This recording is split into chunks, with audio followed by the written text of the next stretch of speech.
grandes ecosistemas neurálgicos para el planeta, para la vida, ¿no? Que serían en este caso la Antártida y la Amazonía. Pero más allá de eso, estos ecosistemas hay que tener en cuenta algo importante. ¿Ya? ¿Qué cosa hay que tener en este caso en cuenta? Hay que tener en cuenta lo siguiente, que dentro de estos biomas, ¿qué cosa sucede? El Perú tiene presencia directa e indirecta. Acuérdate de eso, tiene presencia directa y presencia, ¿qué cosa? Indirecta. ¿Ya? Presencia directa, presencia directa e indirecta. ¿Ya? ¿Cuáles son los grandes biomas? Es uno la Amazonía y el otro la Antártida. Eso es lo que vamos a ver en esta primera parte. En la segunda parte ya nos centramos en las áreas naturales de conservación o espacios de conservación, son las áreas naturales protegidas. Y empecemos a hablar de la Amazonía, que ya nosotros de una u otra manera lo hemos conversado. ¿Cuándo? ¿Cuándo lo hemos conversado? ¿Cuándo hemos conversado sobre la Amazonía, Pablos? ¿Ah? ¿Cuándo hemos conversado sobre la Amazonía? ¿No te acuerdas? Cuando habíamos ido al Perú, ¿yo qué te había dicho sobre la Amazonía, sobre el Amazonas? Sobre el Amazon River. ¿Ah? ¿Qué te había dicho?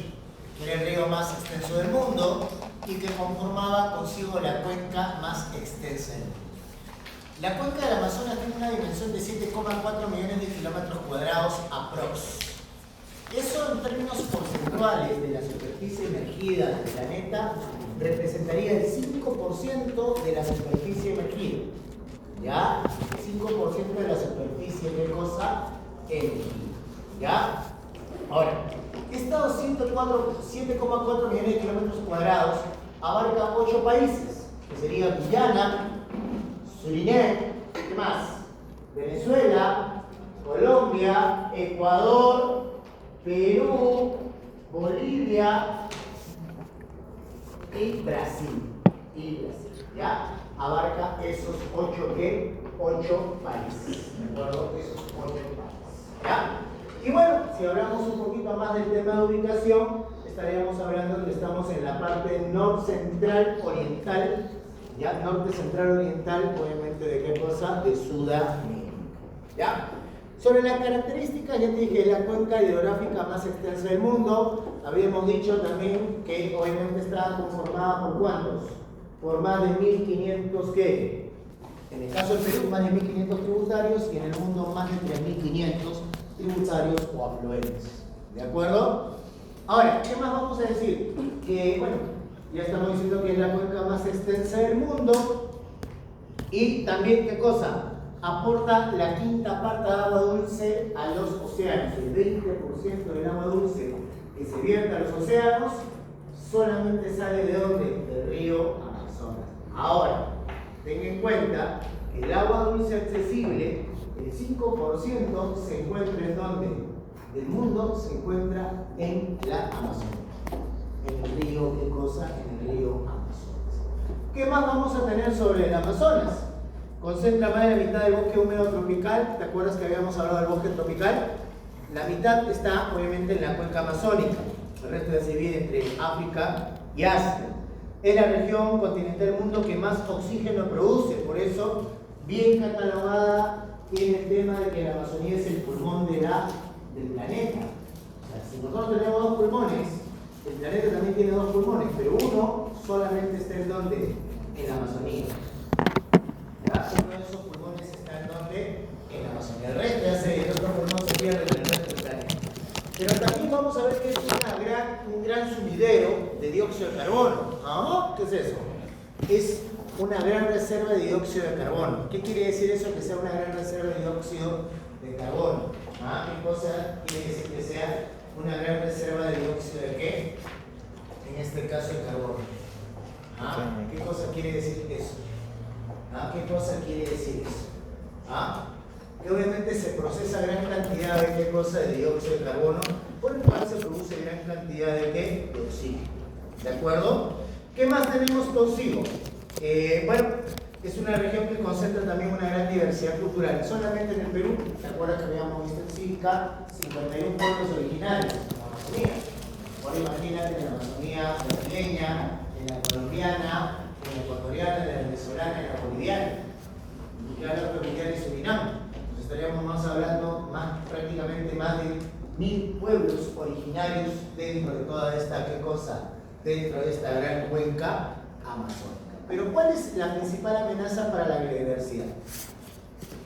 Obviamente ya lo hemos dicho, de qué cosa, los monocultivos migratorios, o sea, la agricultura migratoria a través de qué actividad, roza y quema, ¿no? Que ha generado o ha detonado en qué cosa, en una gran cantidad de qué cosa, de incendios forestales. ¿Se acuerdan del año 2019? El famoso Pride for Amazon, ¿no? En el cual, ¿qué había pasado en el año 2019? Bueno, todos en Facebook ponían Pride for Amazon. Creo que ese tiempo no tenía todavía ustedes redes sociales, ¿no? Pero eran muy chiquitos. ¿Ya? Entonces, ¿qué cosa sucede? En el año 2019, el presidente Bolsonaro, ¿qué hace el presidente Bolsonaro? Levanta la intranquilidad de varias áreas naturales protegidas en Brasil. Inmediatamente, ¿quiénes entraron? Los colonos. Talaron, prendieron, ¿qué cosa? Fuego y se les escapó de la mano, generando obviamente uno de los incendios forestales en el año 2019, obviamente nunca antes visto en la historia de nuestro planeta. Muchos árboles quemados, el tema de qué cosa, de especies muertas, carbonizadas, y el problema es que no se podía qué cosa controlar, ¿no? Menos mal, ¿qué cosa? Menos mal, ¿qué pasó? ¿Qué menos mal pasó? Obviamente la naturaleza se apiadó y obviamente hubo una gran lluvia que lo apagó, pero igual el impacto fue en este caso letal, ¿de acuerdo? Y obviamente pues contribuye a la destrucción de la mayor biodiversidad. El otro problema también es qué cosa, el tema de las concesiones mineras, tanto legales como ilegales, que obviamente no solamente, ya lo hemos conversado, no solamente te talan el bosque, sino también contaminan ¿qué? Agua, suelos y obviamente el aire. El otro problema es el crecimiento ¿qué? Urbano, el crecimiento de ¿qué? De las ciudades, ¿de acuerdo? El crecimiento urbano, el crecimiento de las ciudades, que obviamente para ganar espacio, ¿qué hacen? Talan bosque y construyen consigo ¿qué cosa? También carreteras, ¿de acuerdo? Y obviamente también el aumento de represas hidroeléctricas. Todo eso se manifiesta con ¿qué? Destrucción de la biodiversidad, deterioro de la producción de oxígeno, destrucción del hábitat natural de comunidades nativas, y obviamente la aparición y proliferación de incendios forestales, así como la destrucción del patrimonio mundial de la humanidad. ¿De acuerdo? Patrimonio mundial, en este caso de la humanidad. Qué bacán que esté leyendo Pedro Páramo y ya me llama. Legislación. En el año 1978, ¿qué cosa sucedió? ¿Qué cosa sucedió en este caso en el año 78? Los países que están en la cuenca amazónica, los 8 que te mencioné, se reúnen, ¿de acuerdo? Por el siguiente motivo. Firman el Tratado de Cooperación Amazónica, que es un tratado en el cual los países le dicen al mundo, oye, la Amazonía es nuestra y somos los únicos que podemos explotarla. Y la explotación va a ser ¿para qué? Para contribuir ¿a qué? A nuestro desarrollo. Obviamente este tratado surge en un contexto, porque estamos en un contexto de la Guerra Fría. ¿De acuerdo? ¿Qué pasaba con la Guerra Fría? Lucha ideológica. Era en este caso la lucha política entre Estados Unidos y la Unión Soviética. Y obviamente dentro de la narrativa estaba que obviamente la imposición del imperio norteamericano, que invadía pequeños países para aprovechar sus recursos naturales, bla, bla, bla. Entonces, ante esa amenaza es que obviamente los países deciden suscribir esto, ¿no? Porque había esta presunción de que Estados Unidos quiere invadir la Amazonía, ponerse el agua, el oxígeno, la madera, los recursos y todo eso, ¿no? ¿Ya? ¿Pero qué pasó? Obviamente, 1978 quedó ahí nomás. En el año 95, ya 17 años después, se reúnen los países del Tratado de Cooperación Amazónica y firman la OTCA. ¿Qué cosa es la OTCA? La Organización del Tratado de Cooperación, ¿qué cosa? Amazónica. La Organización del Tratado de Cooperación, ¿qué? Amazónica. La Organización del Tratado de Cooperación Amazónica. Que va en este caso a qué cosa? A recibir consigo los mismos fines del 78, sino que Igual, obviamente los países miembros de la cuenca son dueños de los recursos, lo aprovechan para su desarrollo, pero agregan la palabrita que sostenible. O sea, en otras palabras, ya tiene otro matiz, pero más que cosa ambiental, otro matiz más ecológico.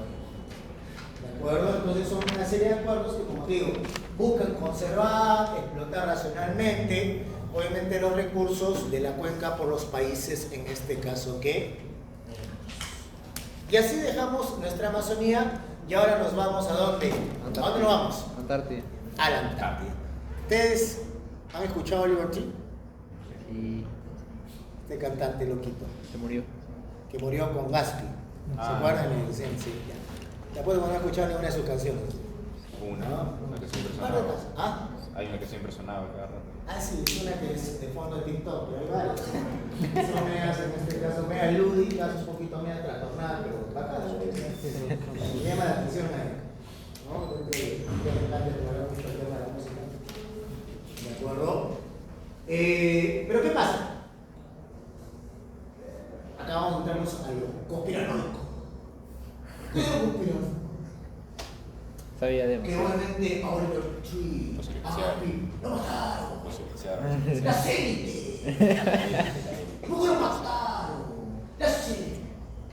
Pudieron hacer un documental sobre la Antártida. Porque Oliver Tree había descubierto el mundo de la Antártida. No salían las naves espaciales, los alienígenas, que estaban las pirámides escondidas. Y toda esa patrullada que consume el gobierno. No vamos a hablar de eso. Vamos a hablar en este caso ya de cuestiones objetivas. Y empezamos a hablar de la Antártida, que es el continente ¿qué? Blanco. Se denomina continente blanco, continente pulsante y el continente de qué cosa? De la humanidad. ¿De acuerdo? De la humanidad. ¿Sí? ¿Ya? ¿De acuerdo? ¿Está claro hasta ahí o no? ¿Sí? ¿Ya? ¿Qué más?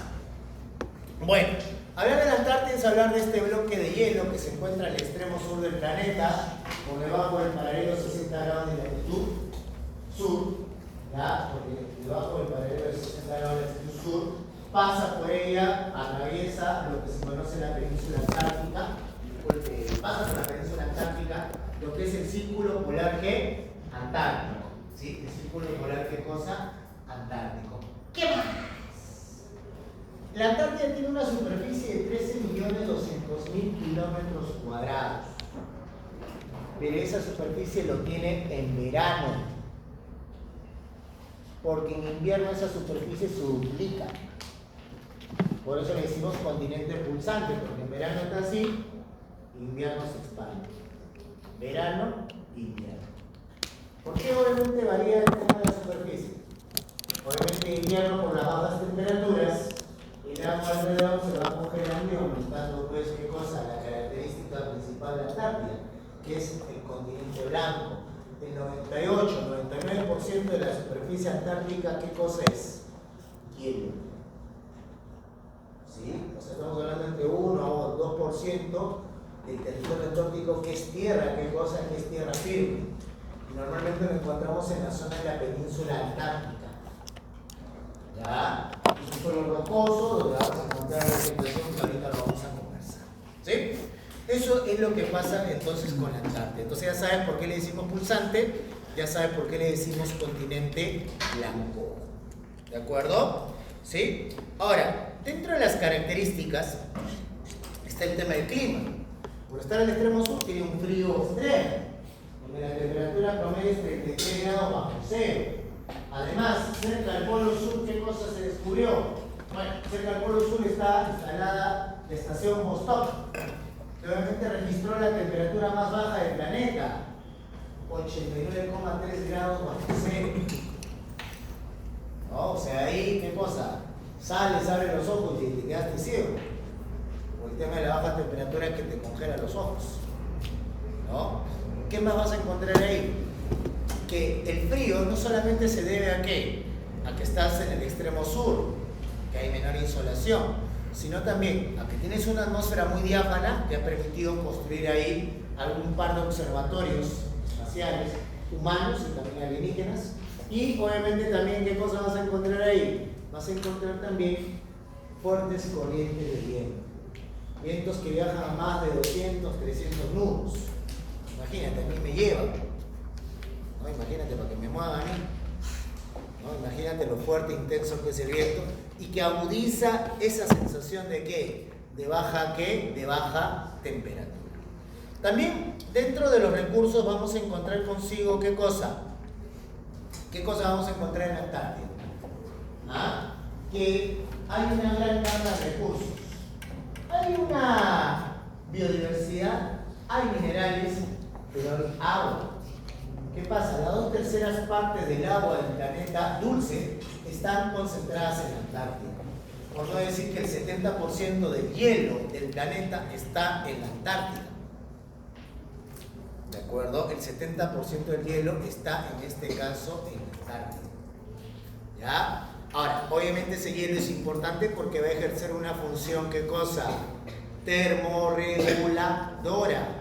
¿Qué quiere decir? Va a regular consigo, ¿qué cosa? La temperatura. ¿De acuerdo? Va a regular consigo, ¿qué cosa? La temperatura. ¿De acuerdo? Va a regular consigo, ¿qué cosa? La temperatura del planeta. Ahora, ¿qué pasa con la Antártida? Yo te había dicho que el 98% de la superficie, ¿qué cosa? En este caso, ¿ya? ¿De acuerdo? El 98% de la superficie era hielo. Pero si lo hablamos en volumen, ¿de acuerdo? ¿Qué cosa sucede? En temas de volumen, del 100% del volumen total de la Antártida, estamos hablando de metros cúbicos, estamos hablando que el 60% es hielo. Y solo el 40% es ¿qué cosa? ¿Tierra qué? Tierra firme. Pero ¿qué pasa con esa tierra firme? Para que tú puedas tener contacto, el único contacto directo con tierra firme de la Antártida, con el territorio continental, lo tienes en la península. ¿Sí? ¿De acuerdo? Lo tienes en la península antártica. Pero ya adentro, quieres tener contacto, tienes que perforar una superficie de hielo de aproximadamente 2.500 metros de espesor. Porque van a haber sectores donde, por ejemplo, el Monte Vinson, que es el punto más alto de la Antártida, tiene más de 4.400 metros de espesor de hielo. O sea, ¿te imaginas el casco congelado que tiene en este caso la Antártida? ¿No? Por eso la presunción que adentro están las pirámides, los marcianos que están confabulando, los hombres X, negros, ¿no? ¿Cómo se llama? ¿Entiendes? ¿Ya? Eso es lo que pasa consigo, mi cosa, con la Antártida. ¿De acuerdo? En temas, digamos, físicos. ¿Y por qué te menciono este tema del volumen de hielo? ¿Ah? ¿Por qué te menciono ese tema? ¿De acuerdo? Este tema del hielo. ¿Por qué te menciono este tema del hielo? ¿Por qué te menciono este tema del hielo? Te lo menciono por el siguiente motivo, Pablo.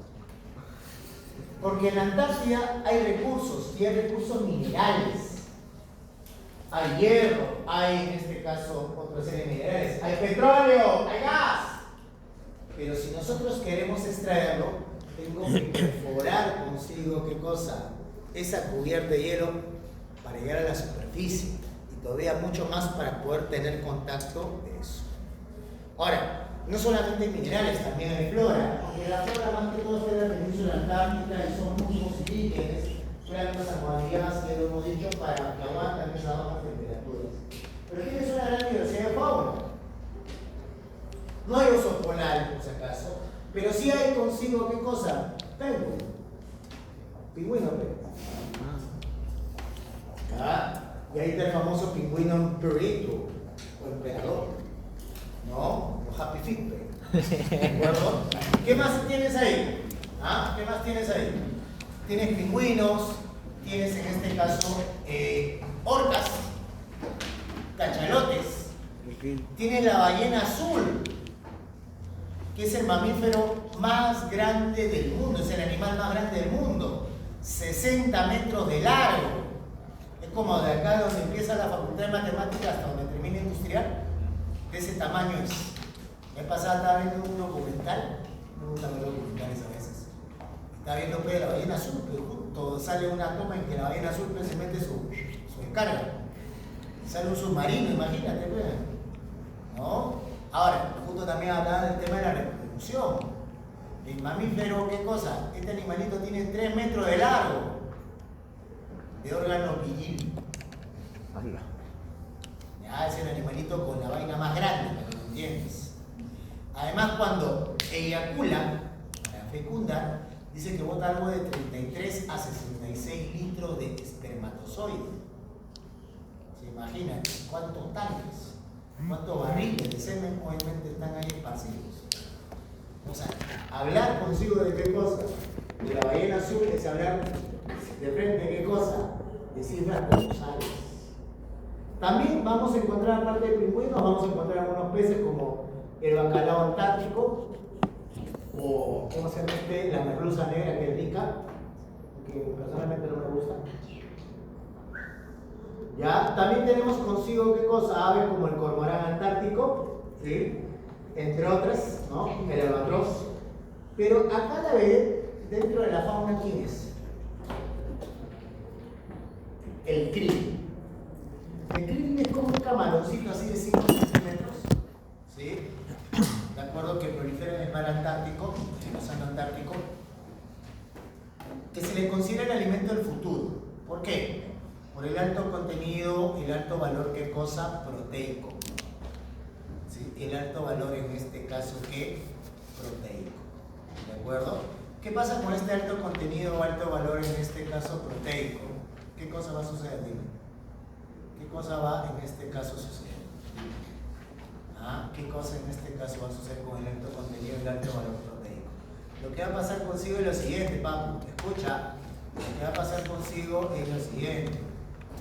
Se dice que va a ser alimento del futuro porque ya en el futuro, si se llega a explotar esto y consumir, ya no necesitarás comprarte tu maca con quinoa y tu pan con torreja.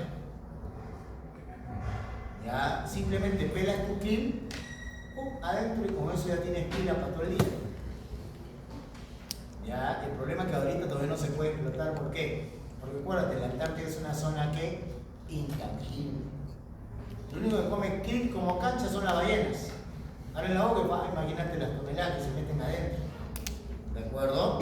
Pero en el futuro, ahora tampoco te vas a comer krill al toque, pues tienes que dejarlo que remojando unos 2 días para quitarle el fósforo y otros minerales. Y ahí recién lo pelas y te lo comes. ¿No? ¿De acuerdo? Entonces, por toda esta gama de recursos, ¿qué cosa sucede? La Antártida siempre ha sido, ¿qué cosa? Codicial.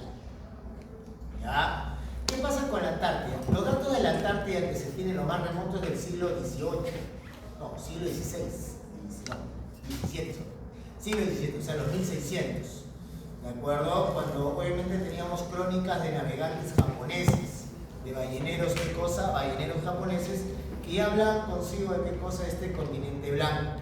Ya en el siglo XVIII el pirata James Cook ya nos daba algunos datos, ¿no? Cuando hacías un paso del Atlántico al Pacífico por Magallanes, ¿qué cosa pasaba? Ya hablaba consigo de estas grandes banquisas o estos grandes bloques de hielo del sur, ¿de acuerdo?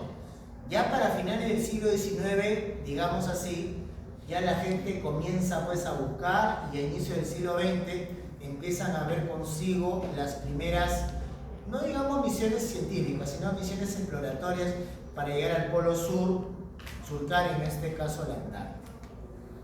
Pero el chupo, ¿cuándo empieza a reventar? A mitad del siglo XX. ¿Por qué? Porque cada vez se hace más, se asiente más el tema de ¿qué? De la reclamación territorial por parte de qué cosa? Por parte de la Antártida. ¿Ya? La reclamación territorial por parte de qué cosa? Por parte del territorio qué cosa? Antártico. ¿Y por qué? ¿Y por qué?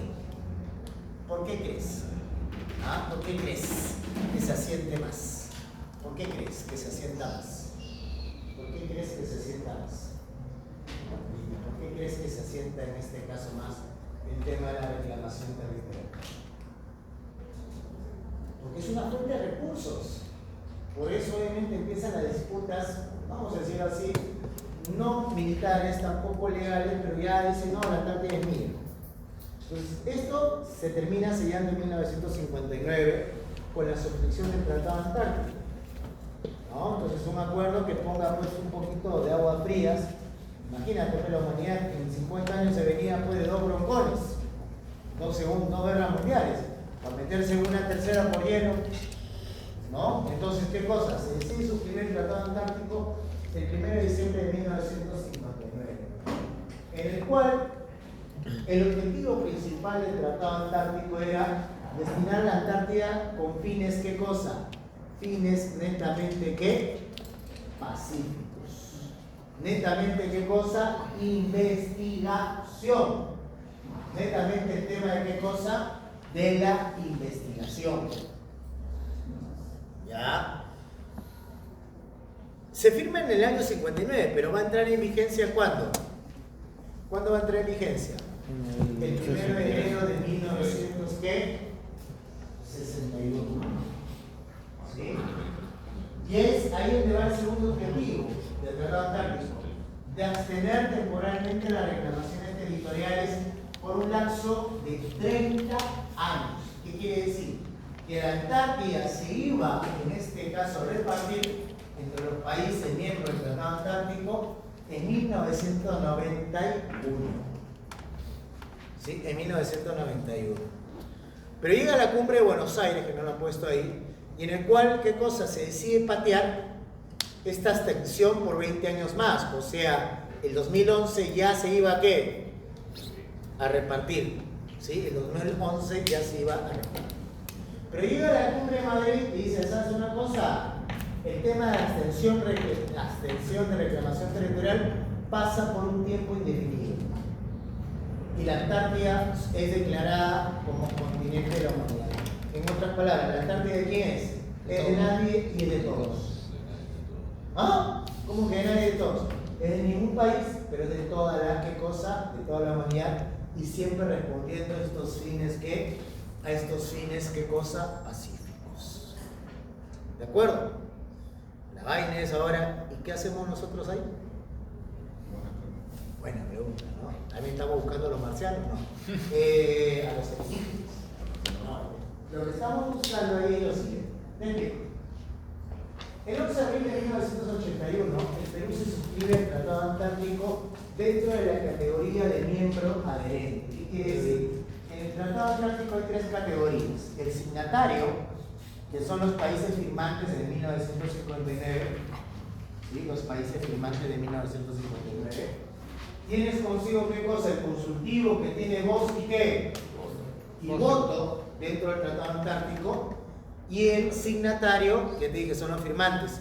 Y el adherente es el que, bueno, brinda científicos, apoyo al tratado, pero solamente tiene voz, más no tiene qué cosa, voto, y no tiene tampoco el tema de reclamación territorial como sí lo tiene pendiente los signatarios. ¿Entiendes? Acuérdate, adherente simplemente presta científico, apoya. El consultivo tiene voz y voto. Y el signatario, ¿qué cosa tiene?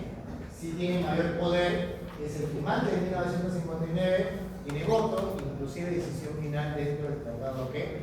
Dentro del tratado. ¿Está claro?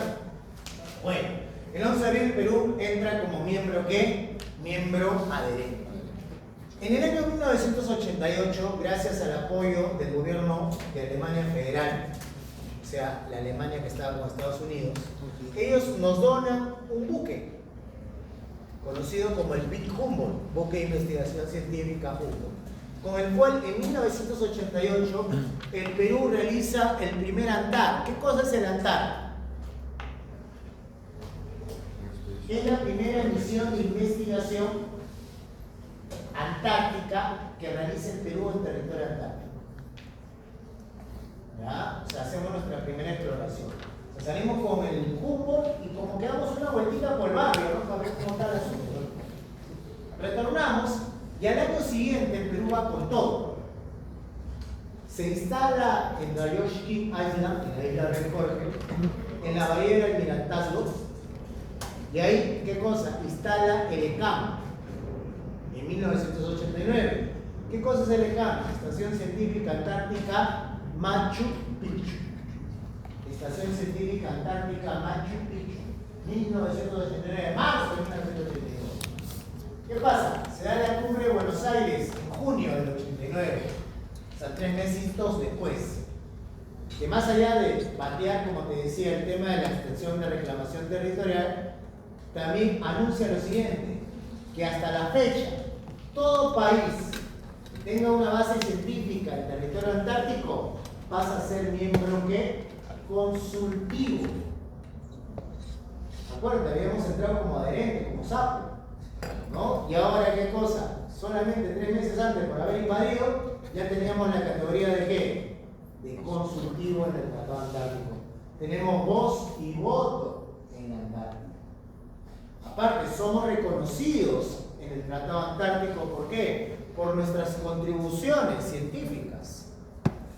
O sea, tenemos aportes valiosísimos dentro del Tratado Antártico, mayormente en biología marina y climatología, que son las áreas donde más destacamos. ¿De acuerdo? O sea, no somos cualquiera dentro de qué cosa el Tratado Antártico. La pregunta es, ¿por qué Perú constantemente manda misiones? ¿Por qué ya tenemos como 34 antares en territorio antártico?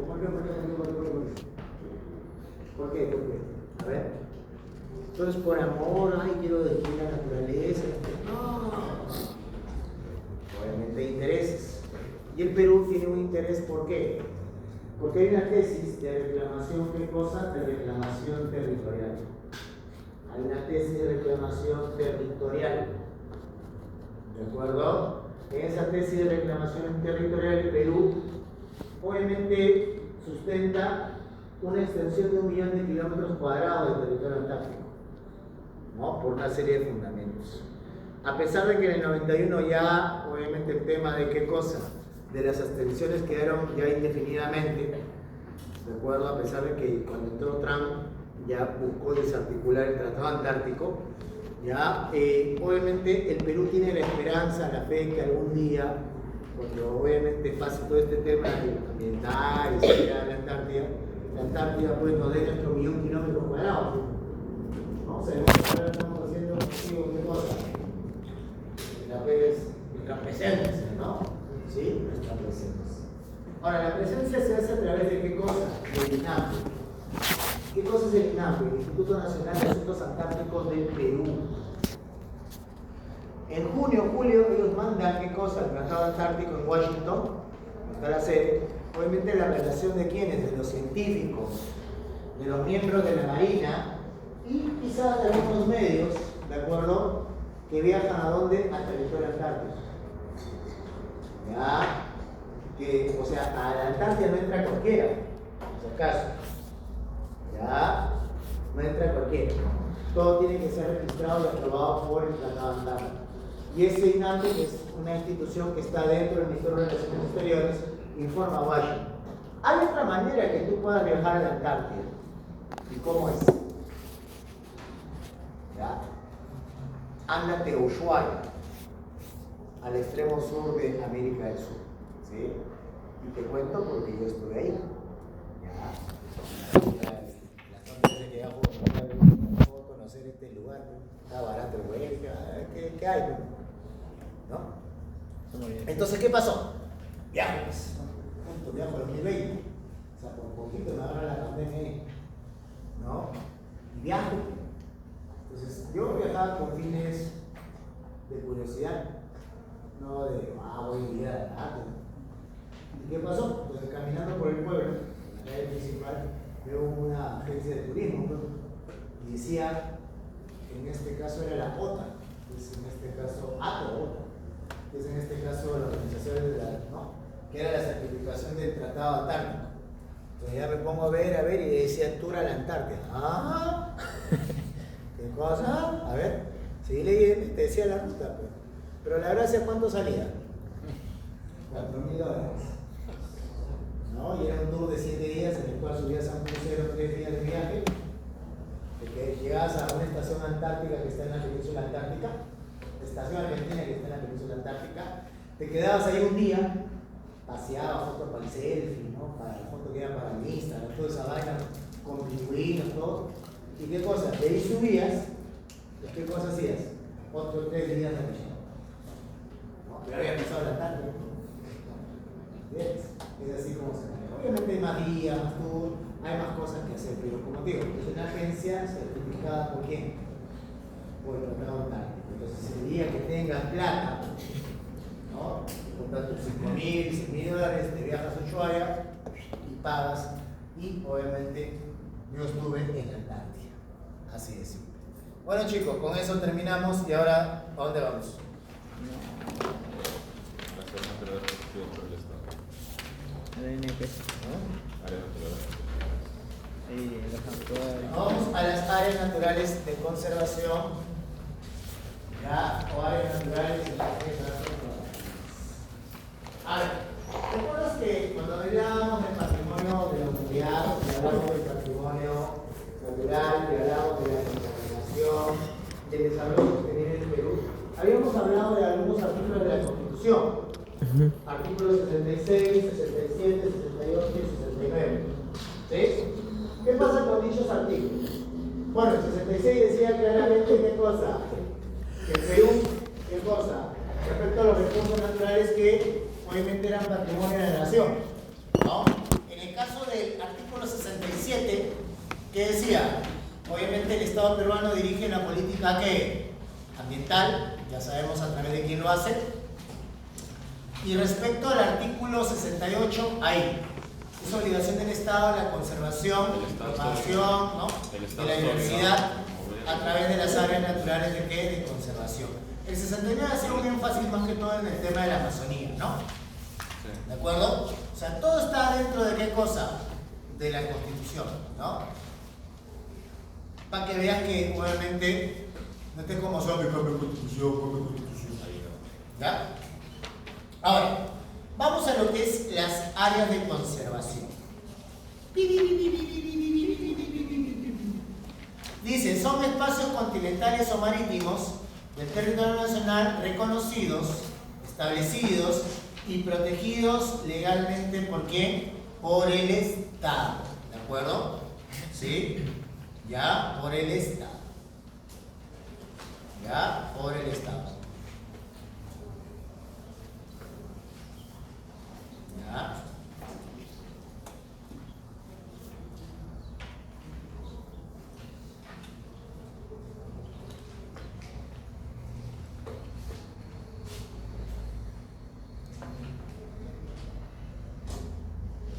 ¿Ya? Ahora, protegido legalmente por el Estado. La importancia, como dice ahí, conservación de la diversidad biológica, conservación de espacios de interés cultural, paisajístico, científico y la contribución a qué cosa, al desarrollo qué cosa, sostenible de nuestro país. Hay tipos, pero antes de entrar a los tipos, recuerda bien que prácticamente las áreas de conservación, áreas naturales protegidas, son en la actualidad 78 áreas de carácter nacional. ¿Qué quiere decir? De carácter nacional. Que hay otras subcategorías, sí.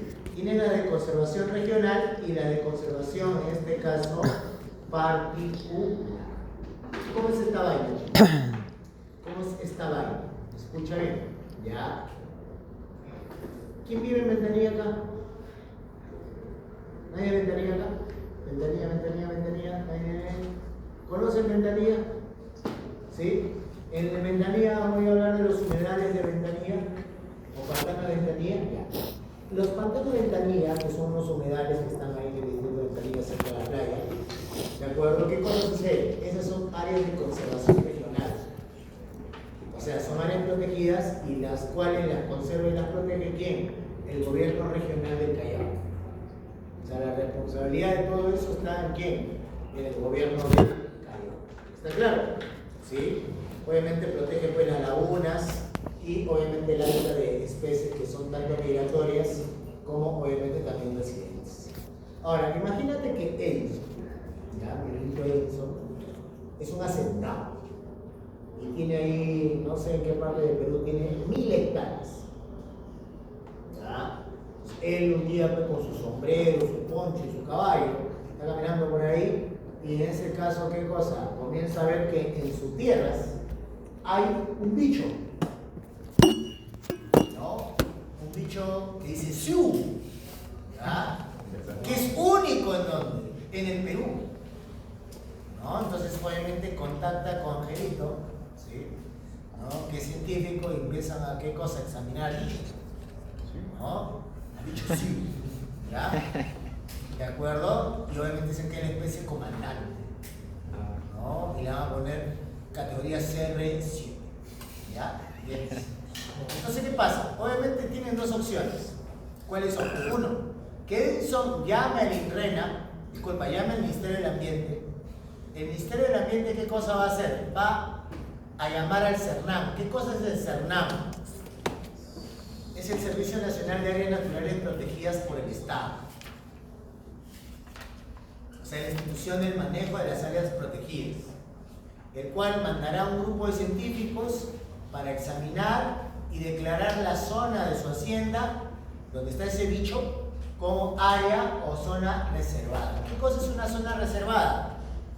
Es un espacio de transición en el cual lo que se va a hacer es estudios para comprender ciclos, ¿no? Un poquito de ciencia respecto al bicho, y a partir de ahí ver en qué categoría va a entrar. La otra manera, ¿cuál es? Que simplemente diga qué cosa, ya que no venga el CERNAM y Edison se hace cargo del espacio. ¿De acuerdo? Y eso pasa a ser un área natural protegida de conservación, ¿qué cosa? Privada. O sea, todo el manejo, todo el tema del bicho Siu, ¿lo maneja quién? Lo maneja Edison. ¿Está claro? Y ahí tienen los datos. Dice, son 36 áreas de conservación, ¿qué cosa? De conservación, en este caso regional. Ya, de conservación, en este caso regional. ¿Sí? Y 146 áreas de conservación, ¿qué cosa? Privada. De conservación, en este caso, ¿qué? Privada. ¿De acuerdo? De áreas de conservación consigo, ¿qué? Privada. ¿De acuerdo? De conservación, en este caso, privada. ¿Sí? De conservación, en este caso, privada. ¿Sí? De conservación, en este caso, privada. Escucha bien, ¿qué cosas tenemos ahí consigo? Actualmente todas las áreas de conservación, más que todo la del Estado, representan el 18.6% del territorio peruano y 7.9% del dominio marítimo, o sea, 8% del dominio marítimo. O sea, es una superficie considerable donde estamos protegiendo, conservando, propagando especies de flora, fauna y escenarios de belleza paisajística de interés. ¿Qué cosa? Vamos a los tipos. Tengo la de uso directo, o en este caso tangible, y las de uso indirecto o intangible. ¿Cuál es la diferencia? Que en el uso indirecto o intangible está terminantemente prohibido, ¿qué cosa? Aprovechar el recurso. Está terminantemente prohibido, ¿qué cosa? Invadir. ¿Ya? Y prohibido, como te decía, aprovechar consigo, ¿qué cosa? El recurso. Y ahí tienes dentro de esa categoría los parques nacionales, los santuarios nacionales y los santuarios ¿qué? Históricos, que ya ahorita lo vamos a conversar. ¿De acuerdo? En las tangibles se puede aprovechar el recurso, pero ¿quién lo aprovecha? El Estado. El Estado es el encargado del aprovechamiento, que puede hacerlo directo con la población o lo puede hacer a través de manera indirecta entregando concesión. ¿Ya? ¿De acuerdo? Y ahí destaca lo que vamos a ver en un ratito: reservas nacionales, los refugios de vida silvestre, que se encargan más que todo del tema de una especie, ¿no? De una especie de flora o fauna específica. ¿Ya? Disculpa, vías silvestres, en este caso fauna específica. Reserva paisajística, que protege todo el escenario paisajístico. En el tema de las reservas comunales, ¿de qué se encargan las reservas comunales? ¿Proteger a la comunidad? No. Lo que se encarga de proteger las reservas comunales es el entorno donde vive la comunidad. ¿Ya? El entorno donde vive consigo ¿qué? La comunidad. ¿De acuerdo? En el caso de los bosques de protección, estamos hablando específicamente ¿qué? Flora. Y los cotos de caza pueden ser escenarios para ¿qué? Escenarios para la caza deportiva, pero obviamente reglamentados, pues, con ciertos criterios. ¿Me entiendes? No vas a ir a matar patos pues, con una bazooka. ¿No? Tienes tienes que ir en este caso con ciertos requerimientos que te dan. ¿Ya? Y bueno, ya hemos hablado todo esto y empezamos ahora a hablar consigo de qué? Parques nacionales. ¿Qué pasa con el tema de los parques nacionales? A ver, ¿qué vamos a decir sobre los parques? ¿Qué va a pasar en este caso con los parques nacionales? Primero son áreas intangibles. ¿Ya? Son áreas, ¿qué cosa? Intangibles. ¿Ya? Son áreas, ¿qué cosa? Intangibles.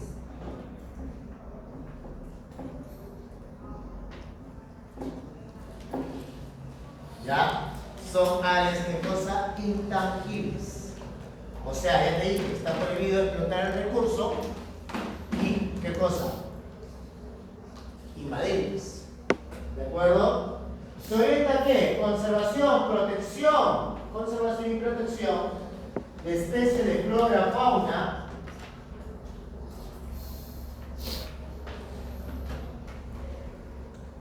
Especies de flora, fauna y escenarios de belleza paisajística de interés, ¿qué cosa? ¿De qué interés? Interés nacional. Recuerden, conservación, protección de especies de flora, fauna de interés nacional. Y orientada, ¿no? Ese es lo primero que expliqué era el fin. Y orientada, ¿qué cosa? Orientada, escucha, a fines ¿qué? A fines educativos, recreativos y turísticos. ¿What? ¿Cómo es eso? Lo que pasa que un parque nacional, lo vamos a ver ahora con la reserva de biosfera de la universidad. ¿Qué cosa va a suceder? Tenemos estos tres espacios. Tengo la zona de transición. ¿Ya? Tengo la zona de amortiguamiento o buffer. Y por último tengo la zona ¿qué? Zona núcleo. ¿De acuerdo? La zona en este caso ¿qué? Núcleo. ¿Sí?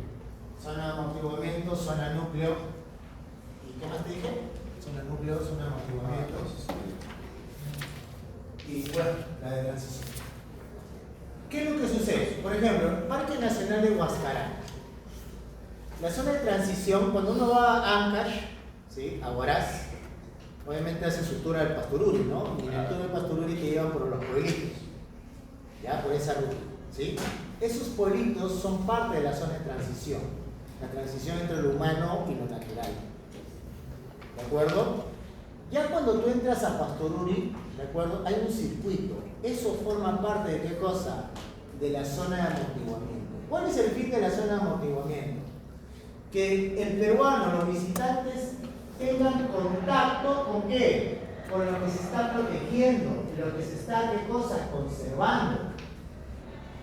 En la zona de transición podemos poner centros recreacionales, hoteles, pero obviamente ¿de quiénes son? De la gente de la zona, que ya son parte también del parque. ¿Entiendes? O sea, otro no puede invadir, no puede. Y si quieres en este caso comprar un lote ahí, tienes que hacer el trámite con ¿qué? Con Azarná. Con el tren también. ¿De acuerdo? Ahora, la zona núcleo es lo que está en el interior, son los nevados que así nomás cualquiera no puede entrar. Mejor dicho, nadie puede entrar. Porque lo que se está buscando es protegerlos. ¿Está claro? Entonces, ya que está claro los parques, vamos a ver los principales parques. Empezamos con el primer parque, Cutervo, que es el más antiguo, ¿no? Es el más, en este caso, antiguo. Es el segundo en ser creado en el planeta. El primero fue el del Parque Yellowstone. Y ahí le sigue Cutervo en Cajamarca en el año 1959. Lo que se protege es la cordillera de los Tarros, ¿sí? Y específicamente las cuevas de San Andrés, donde al interior se encuentran, ¿qué cosa? Unas aves, ¿cómo dicen ahí? Aves nocturnas, que se llaman consigo, ¿qué? Los huacharos. También está ahí, dentro de este espacio, las aguas sulfurosas de San Jacintillo. Tingomaría en Huánuco se encarga de proteger las formaciones naturales de la Bella Durmiente, la Cueva de las Lechuzas, y obviamente especies que habitan ahí como ¿quién? El gallito de las rocas, ¿sí? El gallito de las rocas. La del Manu, Parque Nacional Manu, que está entre Cusco y Madre de Dios, se encarga de proteger a las especies que vienen desde la Puna hasta el bosque tropical húmedo. especies como cuáles, el lobo de río, el otorongo, el tigre negro, ¿de acuerdo? ¿Sí? Entre otras serie de aves, ¿de acuerdo? Así como, obviamente, ahí vamos a encontrar los grupos étnicos como los nahuas, los cugapacoris y los mashcos, entre otros grupos de no contactados, ¿sí? ¿De acuerdo? De no contactados, ¿ya? Es la muerte, como cuando tú vas en este caso, a Puerto Malnao, hagas el tour y normalmente todo es el desplazamiento por el río, por Madre de Dios, por el río Tampata. Y ahí, ¿qué cosa? A veces hay tour para poder, ¿qué cosa? No solamente divisar aves o algunos de los animalitos del bosque, ¿no?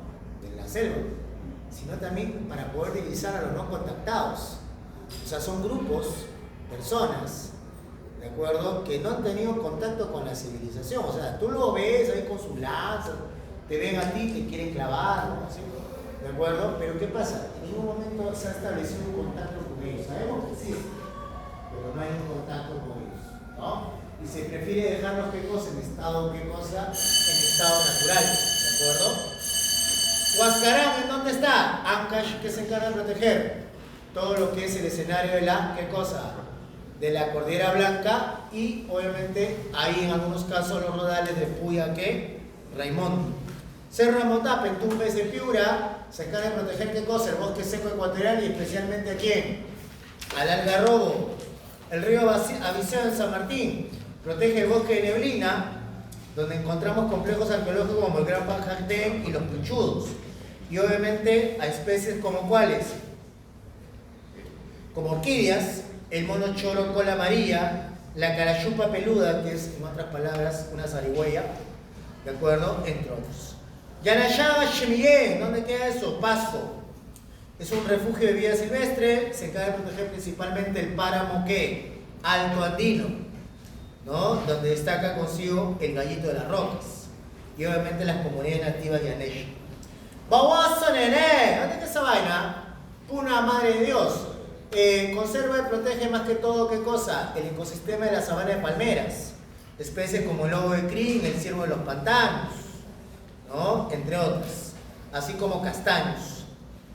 Alto Purus, ¿de acuerdo?, que es el área natural de mayor extensión que se encuentra entre Loreto y Ucayali, se encarga de proteger, ¿qué cosa? Todo lo que es la fauna, flora del bosque, ¿qué? Del bosque tropical, especies como la caoba, el cedro, que también está en extinción, y fauna como el lobo de río, el guacamayo verde, cabeza celeste.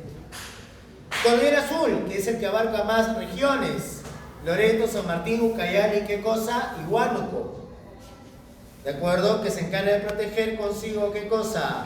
Obviamente, digamos así, bosques montanos, o sea, selva alta, yunga, y obviamente especies como pava de monte, venado rojo, principalmente.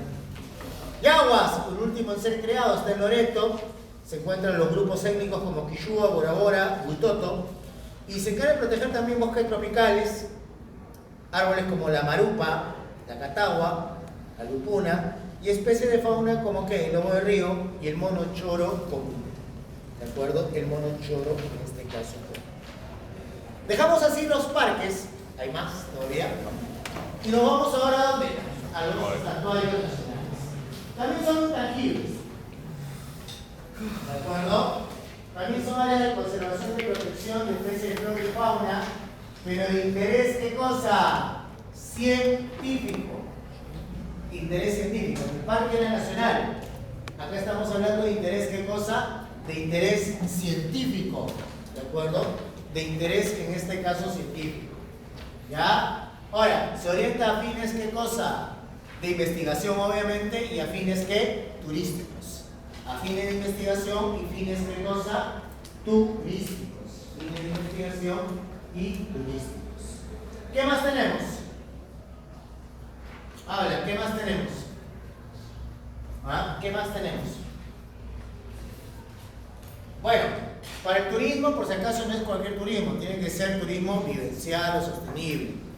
Ya, ahí no vas a tener pues telos 5 estrellas con casino y toda esa vaina. Ahí todo es, ¿qué cosa? Materiales de la zona, alimentos de la zona, Lo que se busca ahí es que conozcas, sí, pero ¿qué cosa? Tu presencia genere ¿qué?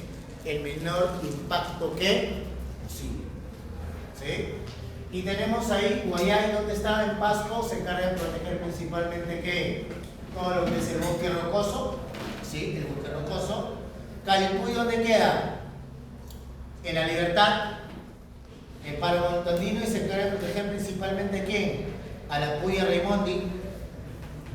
Laguna y Mejía se encarga de proteger ¿qué cosa? Como santuario, obviamente las lagunas, que son hábitats de especies residentes, así como especies migratorias, ¿de acuerdo? Y donde también vamos a ver ahí la protección de ¿qué?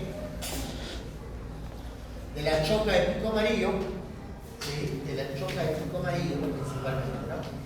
Ampay, ¿dónde queda? Apurímac. Y en Apurímac se encarga de proteger el Ampay, principalmente la Intimpa. ¿Qué cosa es la Intimpa? Intimpa romerillo, única conífera Madi, ¿qué cosa? Madi Perú.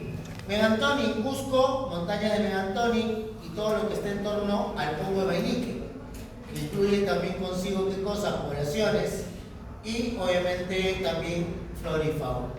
Los manglares de Tumbes, ¿dónde quedan? En Tumbes, que se encarga de proteger al cocodrilo americano y al oso maclero. ¿De acuerdo? Oso maclero, ¿sí? Ambos que están en vías de extinción. Está todo el tema del estudio y la conservación, ¿no? Los santuarios históricos, a comparación de qué cosa? De los parques nacionales, los mismos santuarios nacionales, estos están girando en torno a qué? ¿Giran en torno a qué? Giran en torno, o sea, se protege el ecosistema que está en torno a un resto arqueológico o a un resto histórico.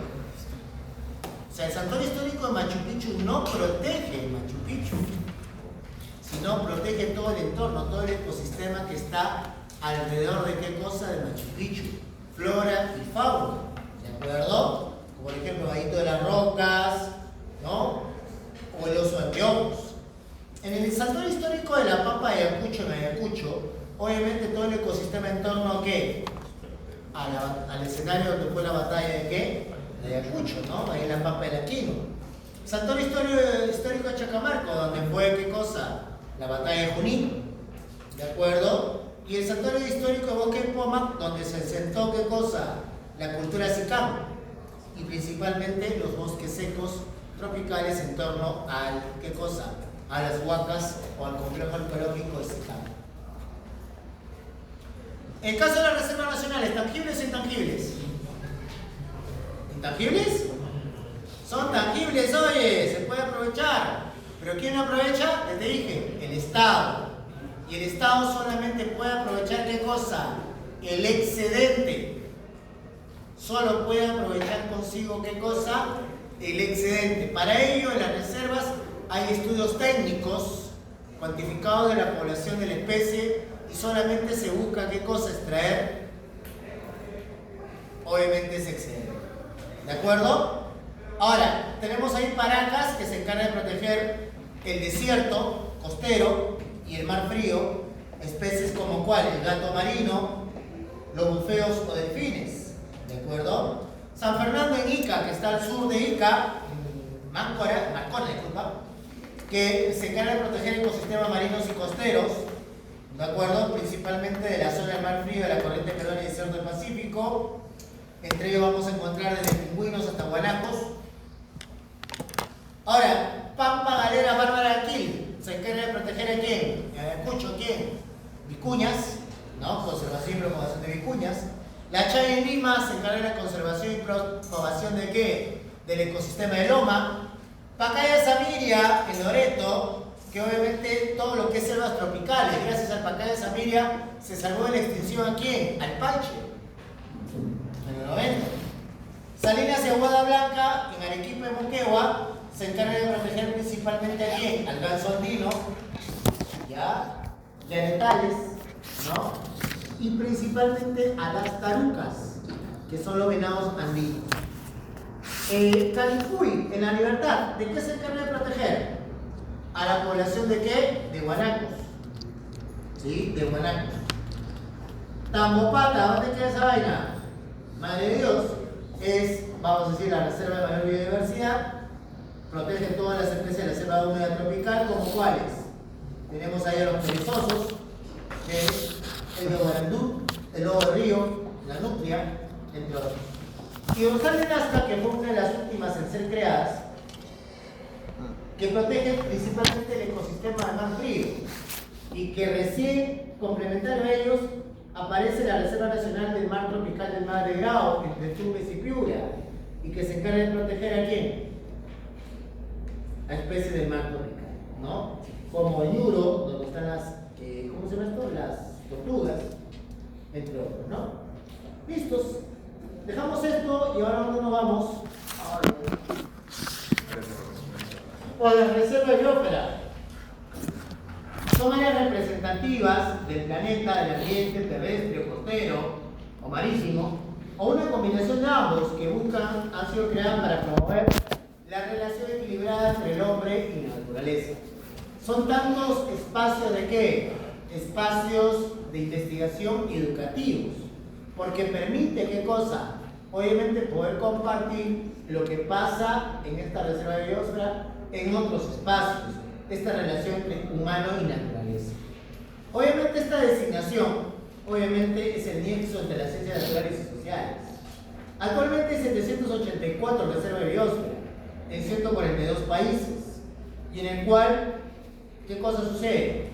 El Perú tiene 9, el Parque Nacional del Huascarán en Ancash, el Parque Nacional del Mano en Madre de Dios, Pucó, obviamente la reserva de biosfera que integra al Santuario de Manglares de Tumbes obviamente con el Parque Nacional de los Cerros de Motape, Oxapampa, Achaninca y Aneca, que es el Pasco, el Gran Majatén, ¿de acuerdo? Que está entre Amazonas y La Libertad y San Martín, Bosque Neblina en la selva central, en el centro de la selva de Junín, Abilene y Brain, que está al sur de ¿qué cosa? De la selva de Junín, la frontera con Cusco, y Bicentenario, Ayacucho, ¿no? Que obviamente te da Ayacucho, ¿no? Y ahí está, obviamente, los tres espacios que te estaba explicando. Sobre el patrimonio mundial natural, ya lo habíamos visto, son sitios que gozan del reconocimiento internacional, la asistencia económica y técnica, y que obviamente tienen trascendencia más allá de sus fronteras y la humanidad. Existen a la actualidad 1.248 sitios que son patrimonio mundiales, de los cuales, en 170 países, de los cuales 231 son naturales y 952 son culturales y 40 mixtos. El Perú tiene 2 patrimonios mundiales naturales, que son el Parque Nacional del Huascarán y el Parque Nacional del ¿qué? Del Mano. Y con eso terminamos.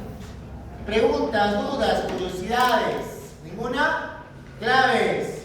1, araña.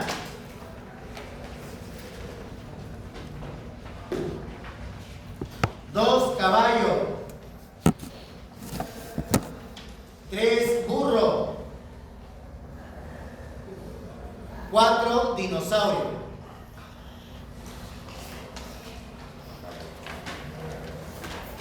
Y listo, una pequeña pausa.